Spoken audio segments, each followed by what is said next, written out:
நீங்க கரெக்டா ரிப்போர்ட்ட பூரா நல்லா குறிச்சுக்கங்க. சமீப காலமா நம்ம நாட்டுல அடிக்கடி தேர்தல் வந்துகிட்டே இருக்கு. பிரதமர்களும் மாறி மாறி வந்துகிட்டே இருக்காங்க. ஒரு ஸ்ட்ராங்கான பார்லிமெண்ட் அமையணும்னா என்ன செய்யலாம்?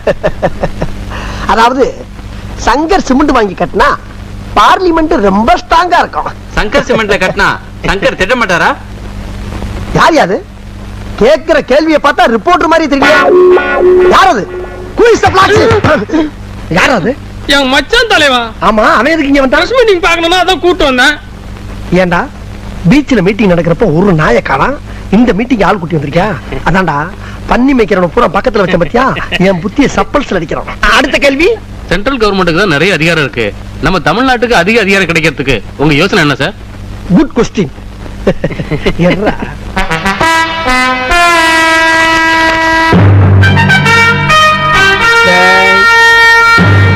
எல்லாரும் ஒரு நிமிஷம் இப்படி வர்றீங்களா? இது எந்த நாட்டுடைய மேப்பு? Good answer. இப்ப இந்த டெல்லி எடுத்துக்கங்க. இந்த சென்ட்ரல் கவர்மெண்ட்ல இருந்து நமக்கு கிடைக்கக்கூடிய முழு அதிகாரமும் பக்கத்துல இருக்கக்கூடிய ஊபி, மாப்பி, காப்பி, ராஜஸ்தான், பீகார் இவங்க எல்லாம் கொஞ்சம் கொஞ்சமா புடுங்கிக்கிட்டு கடைசியில ஒரு கொசுரை மட்டும் நம்மளுக்கு அனுப்புறாங்க. இதுக்கெல்லாம் என்ன காரணம் சொல்லுங்க? Tell me. ஒரே குழப்பமா இருக்கு சார். நான் சொல்றேன், டிஸ்டன்ஸ் தான் காரணம். டிஸ்டன்ஸ். இப்ப டெல்லி இங்க இருக்கு, தமிழ்நாடு அதல பாதாளத்துல தொங்கிக்கிட்டு இருக்கு. டேய் கிளம்பா, கொஞ்சம் டீ குடுறா. குடு குடு குடு குடு.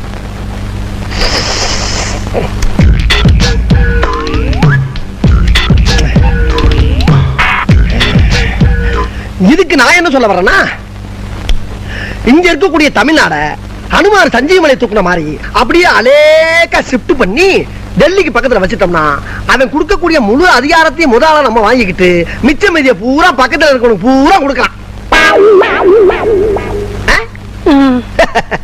இது சொன்னா நம்மள பைத்தியக்காரன்னு சொல்றாயா? ஹலோ, இப்பத்தானே நம்மால முதலமைச்சர் பதவி ஏத்திருக்காரு. மறக்காம சர்ப்ரைஸ் பண்ணுங்க. தேங்க்யூ.